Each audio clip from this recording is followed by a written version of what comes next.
ये है कि कोरोना महामारी के बीच अब देश में ब्लैक फंगस का भी हमला शुरू हो गया है और देश के कई इलाकों में इसके बढ़ते संक्रमण से इसके इलाज में इस्तेमाल होने वाली दवाओं की मांग भी काफी बढ़ गई है। पूरी खबर क्या है, डिटेल में बता रही हैं देवांशी।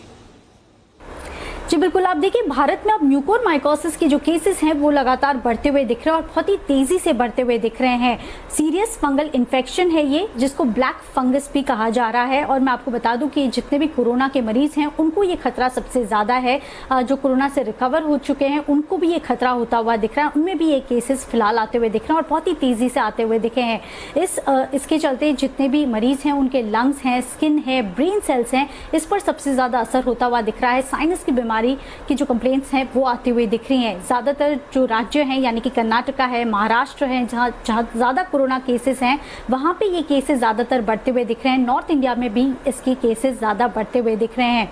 अब देखिए इसी के चलते ज़्यादातर जो फिजिशियंस हैं वो इस दवाई के इस्तेमाल में एम्फोटेरिसिन बी, ये जो इंजेक्शन है इसका इस्तेमाल कर रहे हैं और ये हेल्प कर रहा है इस दवाई को फाइट करने में। मैं आपको बता दूं कि भारत में 3 कंपनीज हैं जो ये फिलहाल दवा बना रही है या इंजेक्शन बना रही है, जिसमें सिप्ला, ग्यूफिक बायो और एबॉट इंडिया फिलहाल शामिल है और यही 3 कंपनीज हैं जो इसका इंजेक्शन बनाती हैं।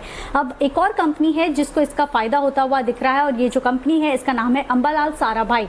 वो इसलिए क्योंकि ये जो कंपनी है वो इसकी दवाई नहीं बनाती, लेकिन उस दवाई का जो एपीआई होता है यानी कि जो की रॉ मटेरियल होता है वो उसका प्रोडक्शन करती है। इंटरेस्टिंग बात यह है कि भारत में ये इकलौती कंपनी है फिलहाल जो इसका मैन्युफैक्चरिंग करती है और सारे क्लाइंट्स को फिलहाल सप्लाई करती हुई दिख रही है। मैनेजमेंट का आज ये कहना था कि लगातार कंपनी जो है वो कैपेसिटी एक्सपेंशन पर और साथ ही इसको सप्लाई करने पर फिलहाल फोकस करती हुई दिख रही है और इनको फायदा होता हुआ दिख रहा है। तो इसी के चलते हमने देखा कि अंबालाल साराभाई ये स्टॉक है जहाँ पे आज 20% का अपर सर्किट लगता हुआ दिखा था। इसके चलते कई दिनों से हम देख रहे हैं ग्यूफिक बायोसाइंसेस में भी लगातार तेजी होती हुई दिख रही है और ये 3 कंपनीज या 4 कंपनीज हैं जहाँ पे सबसे ज्यादा आपका फोकस होना चाहिए।